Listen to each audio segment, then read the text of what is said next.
So this isn't the first time I've done these shenanigans of moving out of the country. I did the same thing over 10 years ago when I moved to Jamaica.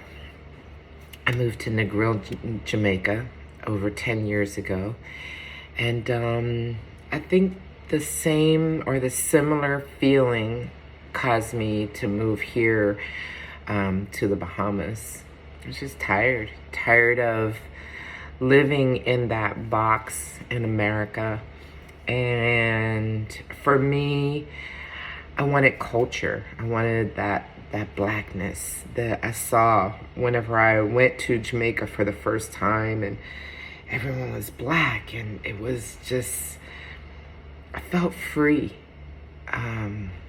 I felt, not that I don't feel free in America, but it's just a different level of freedom when you go somewhere and everyone looks like you. You know, it's amazing. I come from a biracial family. My mom is Caucasian, my dad is black, and so we always lived in white neighborhoods. And as an adult, I raised my kids mostly in white neighborhoods. And just as a kid, I just always longed for that connection. You know, being biracial, it's really funny because the black people really don't accept you and the white people really don't accept you. So you're kind of in the middle, you know. But I had my mother, you know, and my mother, and then soon after my father. But they, especially my mother, you know, she kept us with love, and you know, and made us proud to be black. She used to tell us, she whenever we were young, she pulled out 2 books, and one was a book of the world, and the other one was a book of Africa. And this was all prompted by us being in school, and me, and someone telling me my mother was a nigger lover and a honky. And I was like, what's that?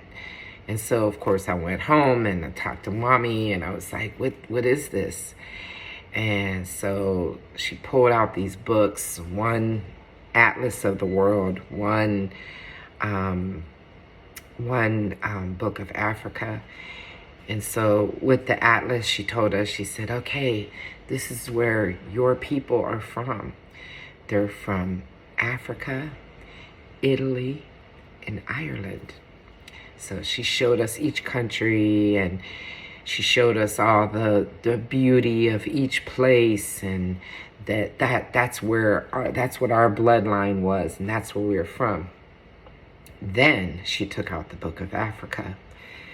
And when she took out that book from Africa, she showed us, she said, you see this? You see the beauty, the hair, the gold, the majesty. These are your people.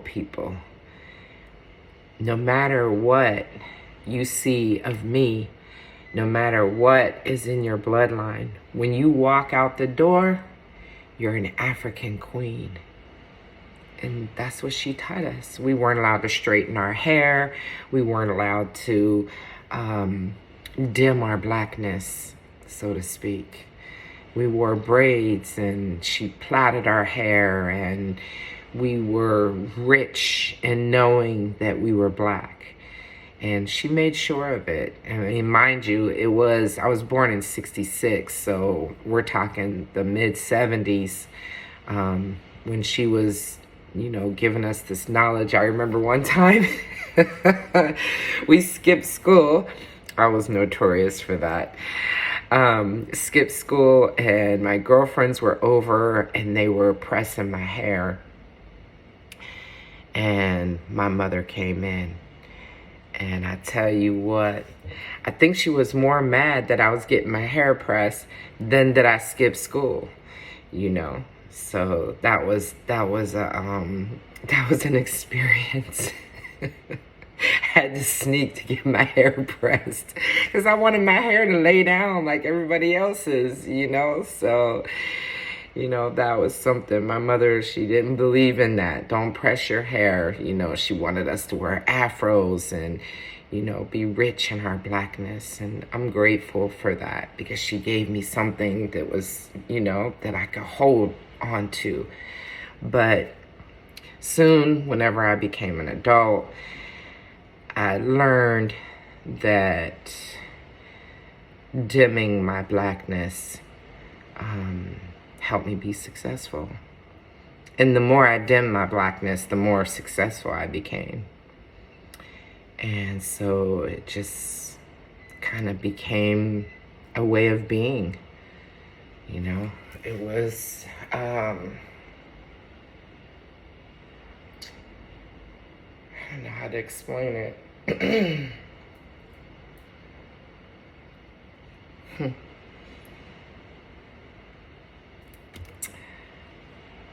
Once I dimmed my blackness, the white people embraced me and taught me and guided me and put me up on game, and, you know, and so that became almost like an addiction for me until I visited Jamaica. And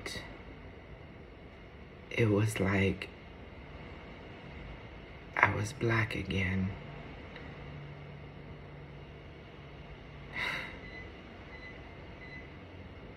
It was like I was black again.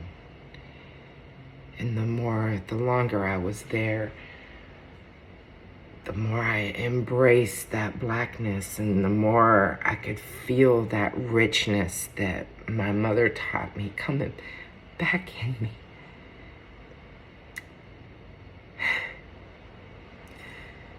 Wow. I never really looked at it that deep before, but that is what happened.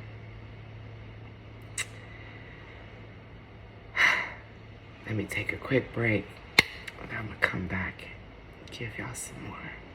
All right.